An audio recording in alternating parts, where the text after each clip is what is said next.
আসসালামু আলাইকুম সবাইকে। মুসলমান হয়ে 5 ওয়াক্ত সালাত আদায় করার পরেও জাহান্নামে যাবে যারা। 1 নাম্বার হারাম খাদ্য গ্রহণকারী। 2 নাম্বার আত্মীয়তার সম্পর্ক ছিন্ন করা ব্যক্তি। 3 নাম্বার প্রতিবেশীকে যে ব্যক্তি কষ্ট দেয় সে। 4 নাম্বার মা বাবার অবাধ্য সন্তান, মা বাবার কথা শোনে না সে।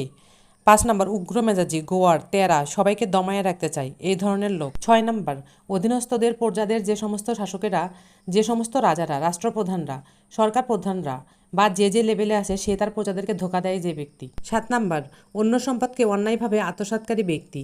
8 নাম্বার উপকার করে কারো যে ব্যক্তি খোটা দেয় সে। 9 নাম্বার চগলখোর ব্যক্তি জান্নাতে যাবে না। 10 নাম্বার পিতা হিসেবে নিজের বাবাকে পরিচয় না দিয়ে অন্যকে নিজের বাবা হিসেবে পরিচয় দেয় যে ব্যক্তি সে। 11 নাম্বার গর্ব এবং অহংকার করে যে ব্যক্তি, যার মনের মধ্যে অহংকার আছে সে ব্যক্তি জান্নাতে প্রবেশ করবে না।